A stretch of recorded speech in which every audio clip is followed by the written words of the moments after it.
Hi, this is going to be an interesting video, I think, for fun. I hope Robert Z is watching because I think he'll get a laugh out of this, and I'd really like to get his and everyone else's feedback on this subject.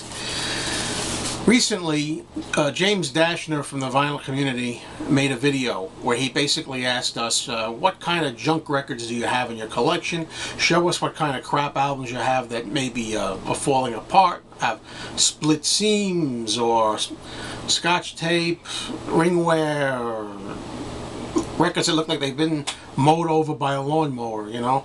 And Robert Z made a very entertaining response, which I thought was funny. He showed basically that he had an empty shelf with no records on it because he refuses to own anything that's crap, in crap condition. And I responded to James's thread in the comments section by basically saying the same thing. I pride myself in my collection on owning records that are really in nice shape or as good as possible. I'm always upgrading certain things. I mean, if I already have something that's already like a B+, you know, I will, if I find an A copy, I'll upgrade from a B+ to an A. Now, there are times like today, which I'm going to show you soon, where you come across a stumbling block. I mean, I don't buy beat up records under no, I don't care if they're $1, 50 cents, a dime. I don't care if they're free and someone says, here, take this batch, they're free. If they're crap and I know I can do better, I don't really want to be bothered. So what happens is, albums that you know you're going to see everywhere in better shape, like take, you know, something like I don't know, the Beatles, of course, Sgt. Pepper's Lonely Hearts Club Band. I would never buy a messed up album cover of that because it's something you're going to come across in better shape if you just wait. But now, I'll get closer to where we're at here, folks. Here's a bag of a couple of records that I got at Goodwill this morning. I went to my local Goodwill, and Goodwill is usually a waste of time for me. I mean, I've gone to Goodwill a lot of times, and it's very rare that I come out with anything, but I'd say even if out of like 4 or 5 times out of 50, I go in there and find something decent, which I have, very rarely, it's worth it. Even one good album is worth it, but I don't go there expecting to find, you know, a rare a Rolling Stones album, you know, or a Beatles import, or, you know, something in pristine shape most of the time, although it can happen. Basically, but I can go there for stuff like, say, Connie Francis, which I'm going to show you in a minute. I often will buy Connie Francis records, and you can find them at Goodwill and thrift stores and things like that. A lot of people have them. What do you do when there's a situation, though, like happened to me today, where you find 2 albums by an artist that you've never seen before, and you have to have? But the problem is they're in crap condition. Do you buy them anyway as a placeholder, or do you just let them go?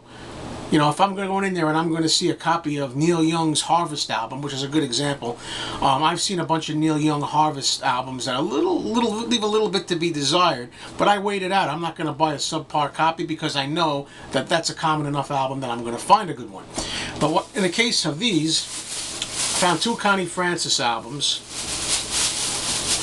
and they're in terrible, terrible shape, and I've never seen them before, so I wanted them.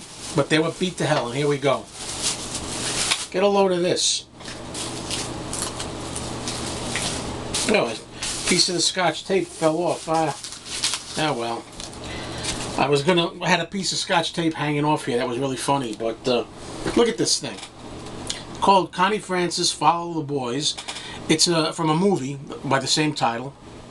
Never seen this before. It's got a great cover. I wanted this just for the cover, just as a placeholder.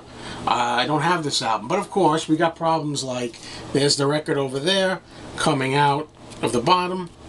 And look at this, you got yellow tape all along the side. You got scotch tape all along the bottom. And the thing is filthy, it's dirty. You got scotch tape all along the top. Back cover. Look at that thing. Really disgusting. It's like, this is like an exaggerated example of the beat up album from hell, you know?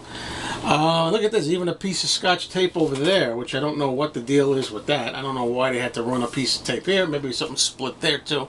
And apparently, when I went to Goodwill today, there were like 3 crates, and all of them had this woman's name on here, Valerie. She wrote her name on all her album covers.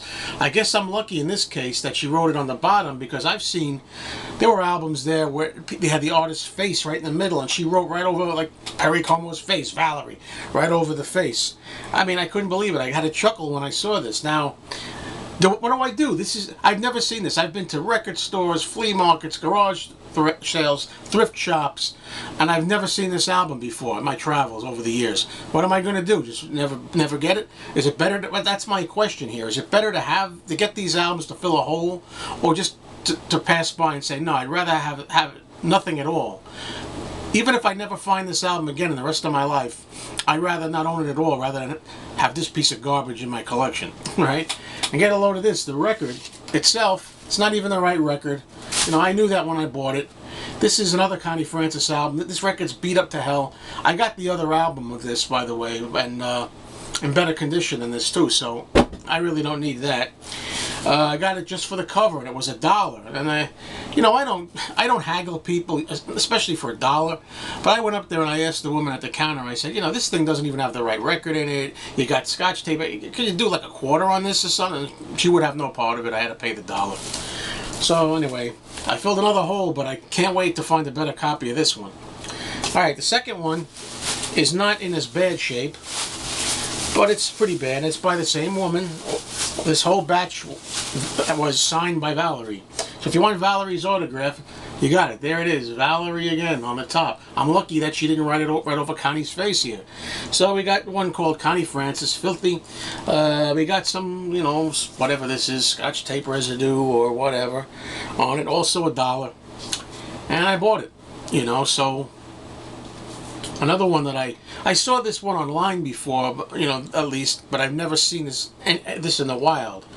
So I bought it. Now the record in this particular sleeve, it's in bad shape, but it does seem to be the right album at least. So that's really my question, folks. What do you do? If you're a collector of a particular artist and you come across a couple albums you never see, do you buy them? I mean, just to have them for the time being, in case you never get them again? Or do you just pass over them, not have them at all? What do you do? Well, that's it, folks. Thanks a lot, Valerie. It's amazing. This girl, Valerie, she's got only 2 Connie Francis albums there, beat to hell. And both of them happen to be Connie Francis albums I've never seen before. Anyway, thank you, Valerie.